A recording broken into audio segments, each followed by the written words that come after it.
উজানের ঢল আর রাতভর বৃষ্টিতে নোয়াখালীর নিম্নাঞ্চলে বাড়ছে পানি। এ নিয়ে আরো জানাতে সরাসরি যুক্ত হচ্ছেন সহকর্মী মাইনুদ্দিন আরিফ। আরিফ, নোয়াখালীতে বন্যার পরিস্থিতি কেমন দেখছেন? বন্যা দুর্গতরা ত্রাণ সহায়তা পাচ্ছেন কিনা, বিস্তারিত আমাদেরকে জানাবেন।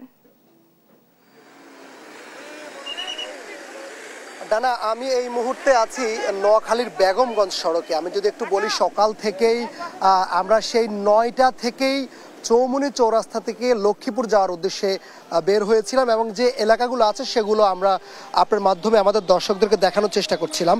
আমি যদি এখন দেখাই, আমার সামনে যে সড়কটি আছে পুরো সড়কগুলো এমন অবস্থা রয়েছে, অর্থাৎ গর্ত রয়েছে সড়কের মধ্যে, গাড়ি যেগুলো যাচ্ছে সেগুলো বিকল হয়ে পড়ছে, প্রচুর পরিমাণ পানি জমেছে, অর্থাৎ কোথাও কোমর সমান পানি, কোথাও হাঁটু সমান পানি। এই পানির মধ্যেই যে রাস্তা যে খানাখন্দ রয়েছে সেগুলো আসলে দেখতে না পেয়ে অনেকগুলো গাড়ি বিকল হয়ে পড়ছে, উল্টে যাচ্ছে, এর মধ্যে তারা যাতায়াত করছে। আর এই সড়ক দিয়ে যে ত্রাণের যে গাড়িগুলো রয়েছে, অর্থাৎ বন্যার্তদের মাঝে যে বানবাসীর মাঝে যে খাবার নিয়ে যাচ্ছে যে গাড়িগুলো, সেগুলো কিন্তু এই গর্তের মধ্যে পড়ে আটকা পড়ে আছে, অর্থাৎ চাইলে কোনো লক্ষ্মীপুরে কোনো ত্রাণের গাড়ি খুব সহসায় যেতে পারছে না।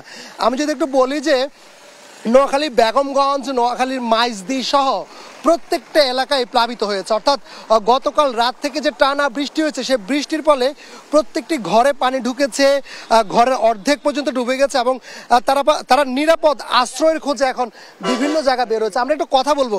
চাচা, কোথায় যাচ্ছেন এবং কি অবস্থা পানি? বাবা, ভাত নাই, আনি নাই, কেনার কিছু নাই,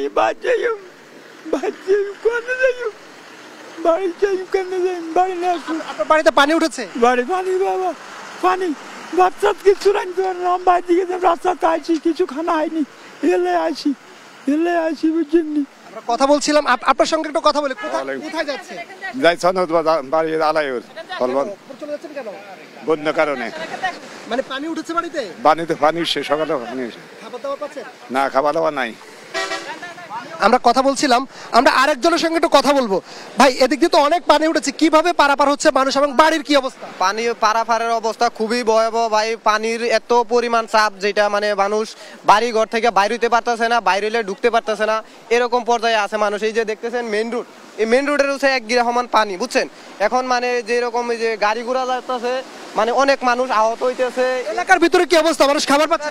এলাকার ভিতরে প্রচুর পরিমাণ পানি, প্রচুর পরিমাণ। মানুষের খাদ্য নাই, খাবার নাই, মানুষে কি বলবো, যেটা বলার মতো মানে ইয়া নাই ভাই, বুঝছেন। আমরা কথা বলছিলাম এখানকার স্থানীয়দের সঙ্গে, তারা যেটি বলছেন আসলে এলাকার ভিতরে, বিভিন্ন এলাকার ভিতরে যেহেতু ত্রাণবাহী যে গাড়িগুলো আসছে সেগুলো ভিতরে ঢুকতে পারছে না, নৌকার ব্যবস্থা নাই, যার কারণে সেখানে খাবার, ওষুধ, পানি কোনো কিছু সরবরাহ করা যাচ্ছে না।